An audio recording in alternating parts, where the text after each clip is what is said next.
El vuelo de la daga. Ne Kodo no Oe, audiocuento editado por Juan Pablo Flores Montaño, para El Amo del Calabozo, 2023.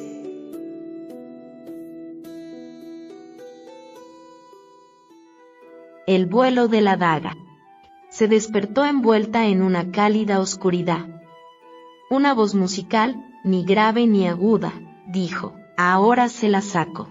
El peso que tenía encima se movió. No la quiero, ese olor no desaparece nunca, ¿sabes? Contestó en tono pesaroso otra vez, algo infantil y chillona. El peso volvió a caerle encima. Algo húmedo y espeso goteaba a su alrededor. Dio unos sorbos a través de las minúsculas muescas de la hoja. Hoja, pensó adormilada. Tengo una hoja. Un momento después, ya más despierta, añadió: paladeo sangre. La sangre era espesa y amarga, cargada de sales extrañas. Supo, sin saber cómo, que había probado otras mejores que esta sangre de Gablin. Al escurrir más por la hoja, cayó de repente en la cuenta. Soy una daga, hincada en el corazón de un Gablin. Una nueva voz, que parecía llegar a todas partes, se echó a reír y las palabras repicaron como un carámbano al quebrarse. Pobre cachorrito mío, que ni siquiera se reconoce. Volvió a reír. A pesar de que aquella voz era un sonido que podría identificarse con cualquier cosa, una roca, un cadáver, el viento, un arma, la daga la definió como de ella. No te puedes ver, ni apenas sentirte y no sabes qué eres. La voz denotaba desdén hacia cualquier clase de debilidad. Acabas de alimentarte por primera vez después de mucho tiempo y no ha sido con algo muy bueno, ¿verdad? Pronto comerás otra vez, quizá muchas veces, ronroneó. Un estremecimiento, mezcla de miedo y placer, agitó a la daga. Había algo en aquella voz. Al moverse, el coágulo de sangre se rompió y unas gotas se escurrieron hasta la cruz. La cruz, pensó con incertidumbre. Tengo que ser una daga. Ya te he insinuado que no lo eres, dijo la voz, más fría que el cadáver del Gablin. Muchos te han confundido con una en más ocasiones de las que te imaginas, y los muy necios pagaron su error con la vida. La daga, cuya mente lenta no acababa de comprender, se esforzó por escuchar más. Cada vez le era más difícil moverse, ya que la carne en la que estaba hincada empezaba a ponerse rígida. Tu aspecto es el de un arma de plata deslustrada y desgastada, siguió ella. La hechura del pomo tiene forma de, vaciló, digamos, la cabeza de una serpiente. La cruz la forma de un par de garras, como las de un águila o un halcón. El cuerpo es una hoja de 20 centímetros, con escamas talladas. Es con ella con la que te alimentas, no con la boca. Y también con ella haces otras cosas, cachorrito mío. Me conoce, pensó la daga, que meneó un poco la cola. La sangre, cada vez más fría, se escurrió otra vez y la daga bebió. Sí, te conozco bien.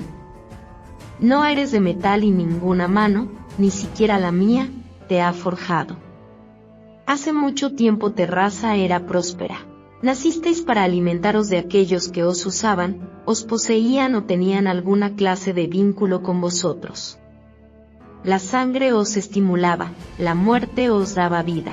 En algunos atardeceres otoñales, el cielo se oscurecía con vuestras numerosas bandadas y el batir de vuestras alas era como el clamor de la batalla cuando os precipitabais sobre los pueblos para arrasarlos. Hubo una pausa, y el tono de la voz cambió. Después llegó uno que sabía magia, una magia distinta a la mía. No pronunciaré su nombre. Tú y los tuyos fuisteis sumidos en el sueño, sin vuestro alimento, durante siglos. Tu raza casi se extinguió. Eres uno de los últimos que quedan. Hace unos cuantos años, un estúpido buhonero te extrajo de unas ruinas y te llevó hacia el sur con la esperanza de venderte como una reliquia anterior al cataclismo. Ocurrió por mi voluntad. Pero te vendió a un enano, un ignorante viejo, achacoso y obeso, que no hace mi voluntad. Clavada en el frío cadáver, la daga se estremeció al oír la voz. Cuando la señora, tenía que serlo, daba una orden, uno la obedecía y esperaba seguir vivo. En su minúscula mente no cabía la idea de la desobediencia, o sus consecuencias. Ahora te doy una orden, cachorrito. El enano tiene que morir, en parte por desobedecerme, y en parte, añadió con tono indiferente, porque está ayudando a alguien que será mi enemigo si alcanza el poder. Esta es razón suficiente para que el enano muera, aunque no necesito razón alguna. Sin embargo, fue otro quien te clavó en el Gablin, quien te acaba de blandir. Te ordeno que lo mates también, a él y al enano, porque es mi voluntad. Necesitas sangre para hacer lo que tienes que hacer y yo pido esa sangre porque lo deseo. Encuentra a tu dueño y a quien te usó. Son tu alimento. Bebe hasta saciarte y cumple mi mandato.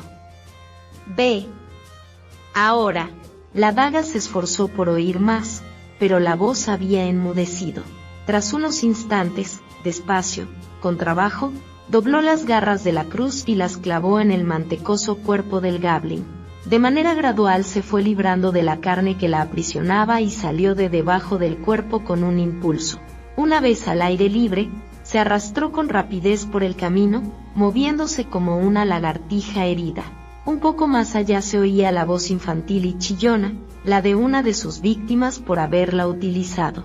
En los ojos rubíes de la daga se reflejó vagamente un cabello castaño, un chaleco de piel de oveja y una especie de palo que manejaba el pequeño sujeto de manera que lo hacía girar para emitir un zumbido. El propietario de la voz chillona soltó una risita alegre. Además, esa daga era de Flint, dijo. La daga arqueó su corto y rígido cuerpo, sostenida en las garras de la empuñadura, y echó una ojeada a la figura rechoncha que rezongaba algo al otro personaje. A pesar de su silueta avejentada, tenía unos brazos musculosos. Llevaba un hacha colgada del cinturón, pero la pareja, junto con un tercer personaje, alto y con barba, dieron media vuelta y empezaron a remontar los escalones que subían alrededor del inmenso tronco de un Ballenwood.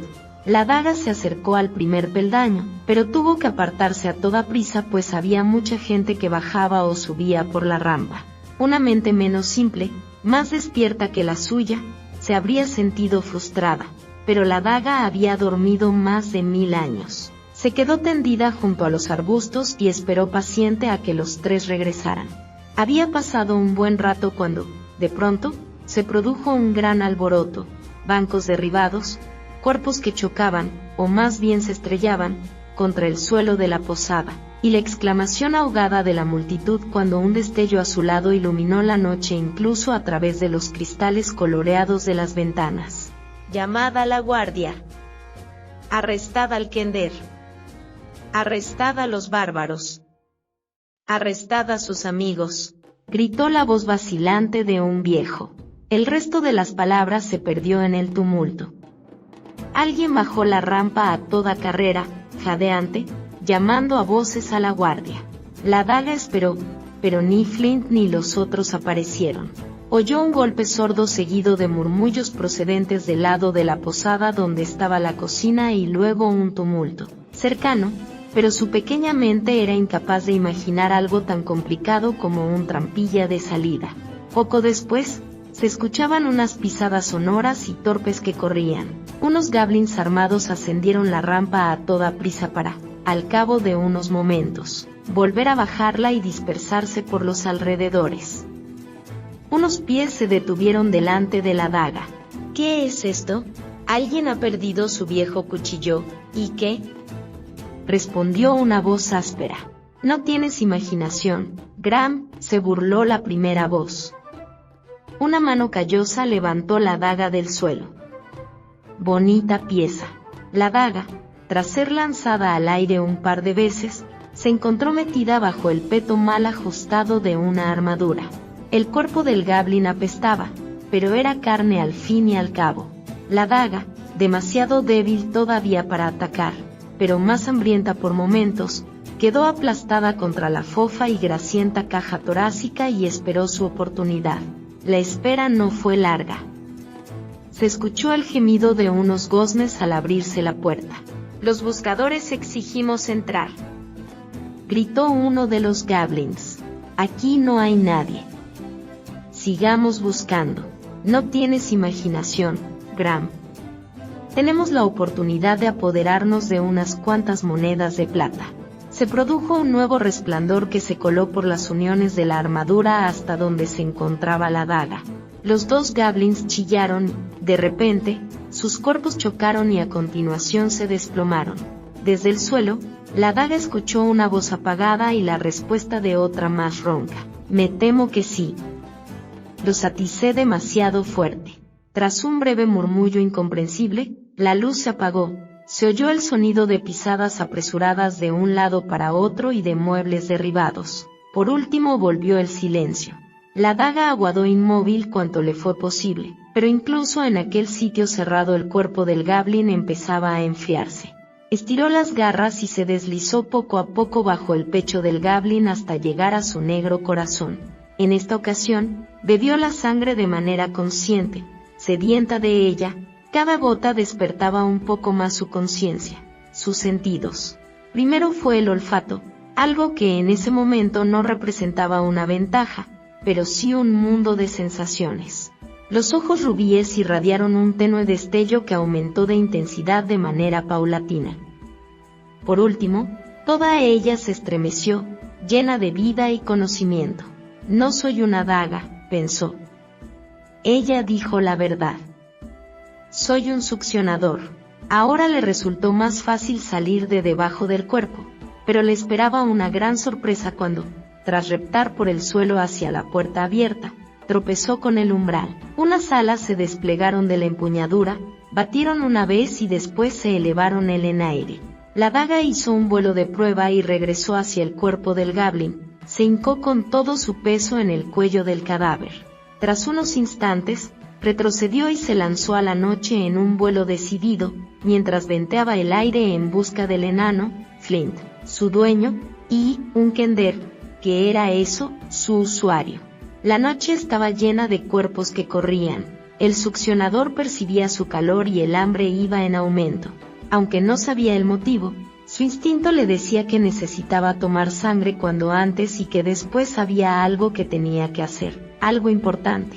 Mientras volaba en círculo entre el pueblo y la orilla del lago, le llegó un olor familiar, el del dueño.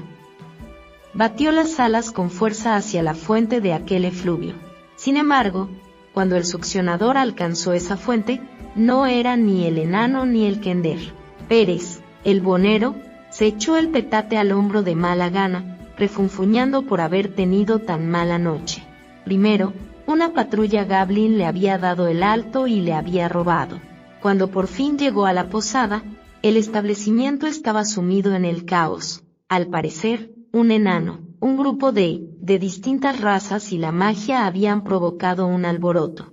Entonces le ordenaron que se marchara. Los guardias goblins habían prohibido la entrada en la posada a cualquier forastero. Solace nunca le había traído buena suerte. Años atrás había hecho un mal negocio con un enano de ojos penetrantes. Deambuló por las inmediaciones del lago en busca de un refugio donde pasar la noche. De pronto, reflejado en las aguas, divisó un extraño grupo, un elfo o humano esbelto, unos bárbaros, un caballero, más humanos, un kender, un enano. Este último era el que estaba más próximo a él y se mantenía apartado del lago. Estudió con atención al enano, que discutía por algo de una barca. La voz gruñona le resultaba familiar. Estrechó los ojos en un intento de recordar dónde la había oído antes. Casi la podía escuchar de nuevo, regateando el precio de una daga. Por todo el repertorio de dioses de los teócratas. Pensó. Es él, Flint. ¿Qué hará aquí con esa cuadrilla que lo acompaña? Atando cabos con rapidez, relacionó al gruñón enano y a sus compañeros con el incidente ocurrido en la posada El Último Hogar y comprendió que eran ellos a los que buscaban los goblins. Pérez esbozó una sonrisa forzada. Sin duda podría tener una pequeña charla con el señor del dragón, Viewmaster Todd, y sacarle alguna recompensa. Después de todo, tal vez Solaces y le traía suerte. El bonero estiró el delgado cuello y abrió la boca para lanzar un grito de alarma que alertara a los guardias goblins. Pero algo lo alcanzó en la nuca con un sonoro golpe. Una segunda boca se abrió en la garganta de Pérez, debajo del mentón. A medida que se ensanchaba, una lengua puntiaguda de plata iba sobresaliendo por los bordes, dando la impresión de que aquella segunda boca lanza un grito. Sobre ella, la verdadera boca se abrió sin más, pero no emitió sonido alguno. Pérez cayó de rodillas y después se desplomó de bruces en el camino. Solo tuvo tiempo de llevarse la mano a la nuca y palpar una empuñadura tallada con formas extrañas que creyó reconocer. La sangre, más cálida y no tan espesa como la del goblin, brotó a raudales sobre la hoja y fue absorbida. Los ojos rubíes brillaron ardientes y una idea, clara y contundente, acudió a la mente del succionador. Sé por qué he de hacer esto.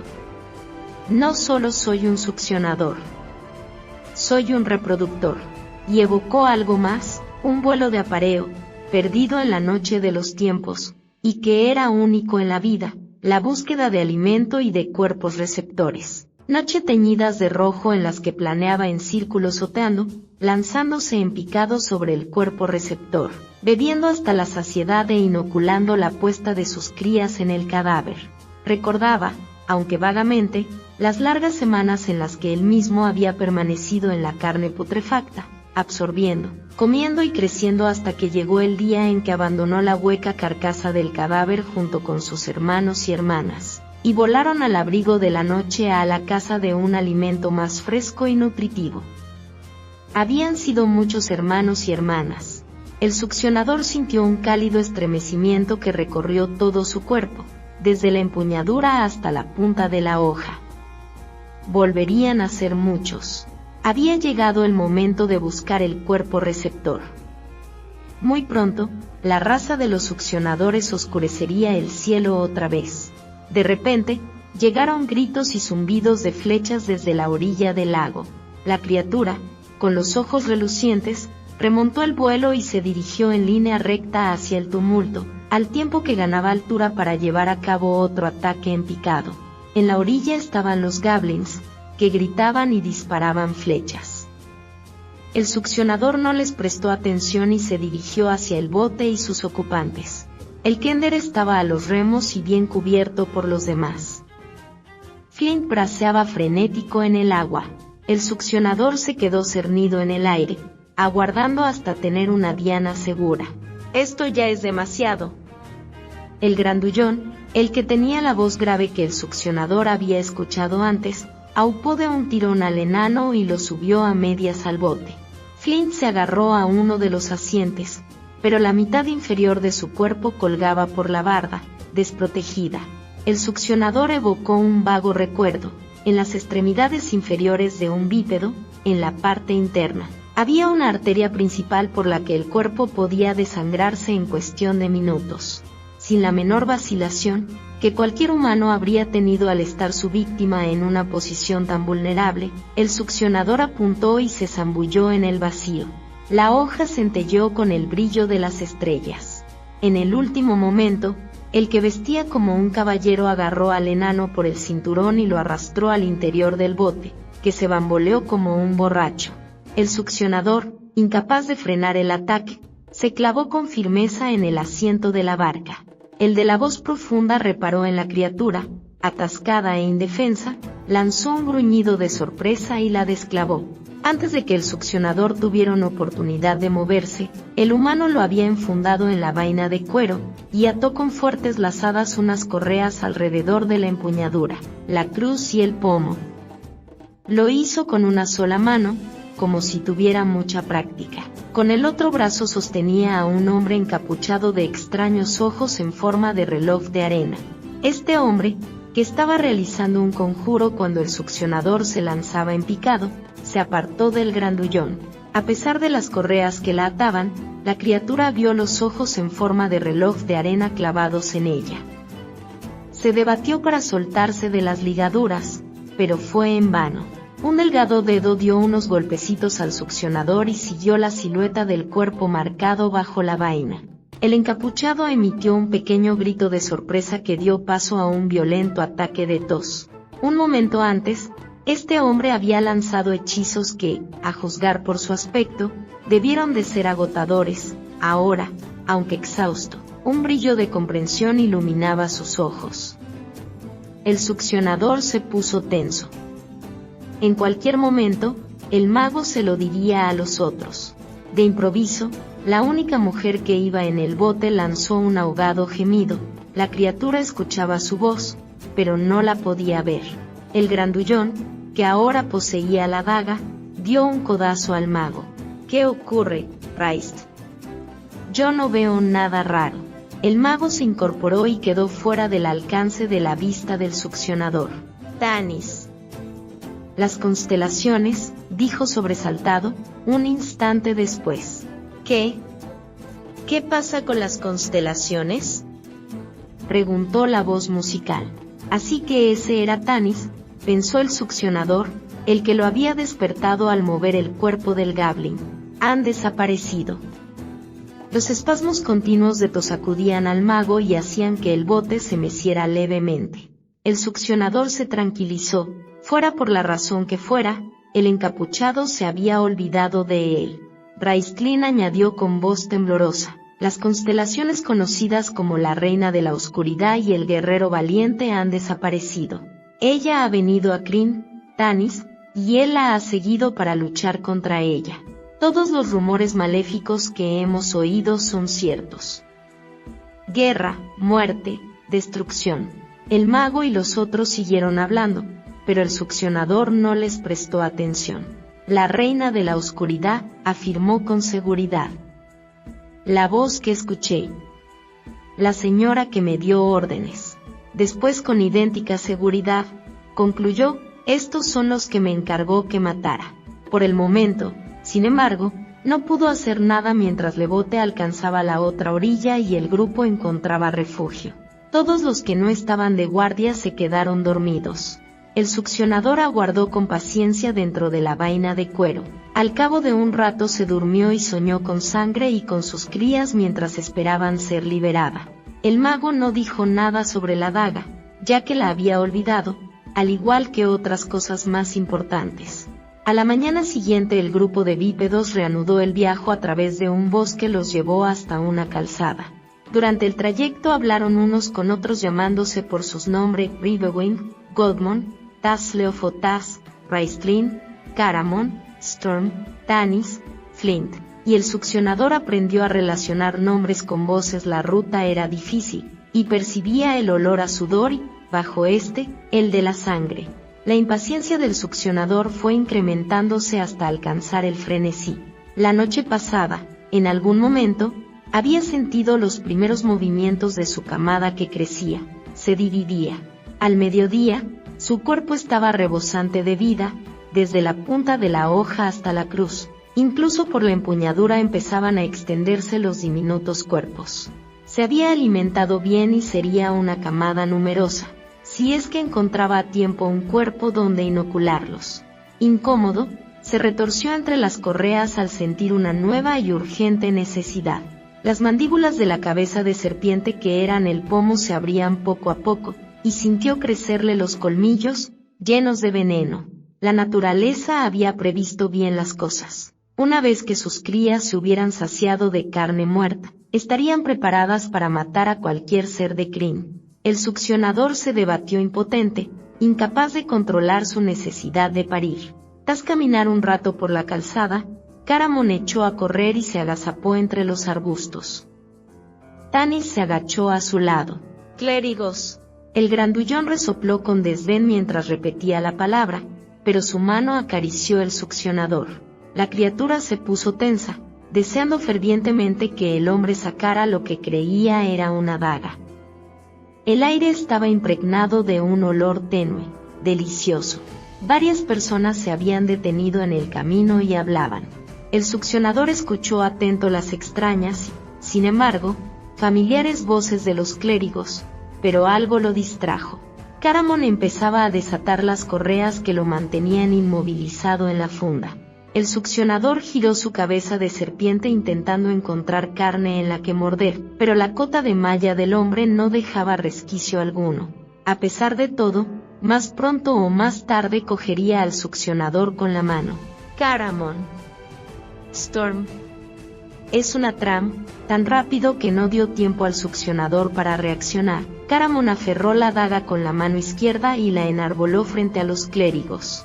El succionador abrió las fauces al máximo y dirigió los colmillos a la parte interna del pulgar, donde encontraría una vena. Uno de los clérigos se abalanzó sobre Caramon y este trazó en el aire un arco con la daga que abrió en su oponente un profundo corte y dejó en la túnica un rastro verde. Se expandió un fuerte olor y Caramon dio un respingo.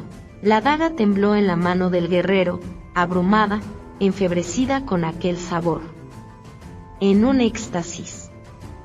Era la sangre de la vida. Se estremeció el succionador, era como su propia sangre. Las innumerables crías se removieron frenéticas en su interior, despiertas por aquel sabor. No los apuñales, advirtió Raistlin mientras prepara un hechizo. Se vuelven de piedra. Caramon arrojó la espada y la daga al suelo. El succionador, mareado por la extraña sangre verde, tan similar a la suya, yació en el camino abriendo y cerrando las fauces.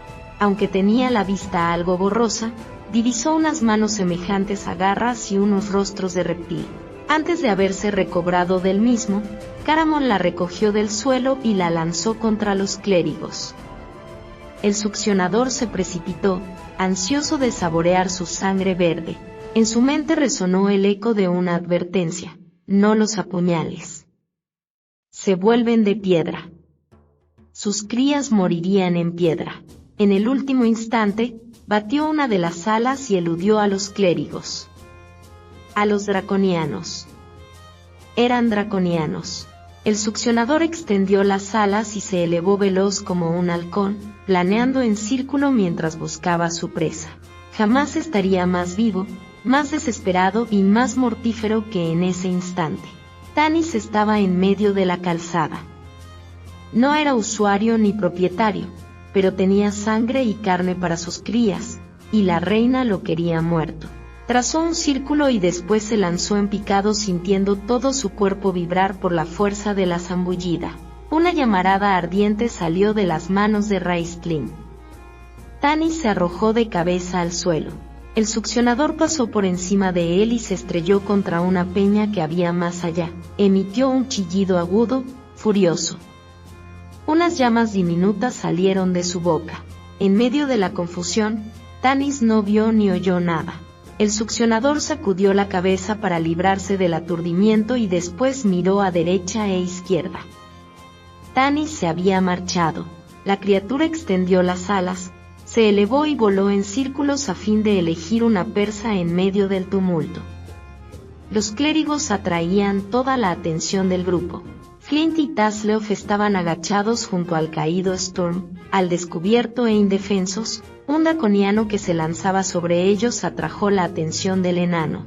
El succionador se remontó, plegó las alas y se precipitó sobre Flint, que tenía la mirada prendida en la criatura con apariencia humana que blandía una espada. El arma del draconiano, curva y mortífera, trazó un relampagueante arco dirigido al cuello del enano. Flint alzó su hacha, pero en ese momento Tasleof, que miraba absorto la espada de Storm, se incorporó. La jupak del Kender golpeó al enano en las pantorrillas e hizo que se doblaran las piernas. La espada del draconiano pasó silbando sobre la cabeza de Flint al mismo tiempo que el enano caía despatarrado sobre Storm mientras soltaba un grito de sorpresa. El succionador pasó sobre su víctima a la par que el fallido golpe de espada, tan rápido que nadie reparó en él. Cuando pudo frenarse, estaba muy cerca de Tanis, que se había unido a Ribewind y a Goldmon. Siseando por la frustración, agitó las alas con fuerza y apuntó al corazón de Tanis. El semielfo se abalanzó sobre los draconianos y golpeó a uno de ellos en la espada con la parte plana de la hoja de la espada. Acto seguido arremetió contra otro con un golpe de revés. El succionador no alcanzó el corazón de Tanis, pero se quedó prendido en sus ropas. El brillo de sus ojos rojos se intensificó mientras giraba la cabeza a uno y otro lado con el propósito de hincar los colmillos en el costado del semielfo.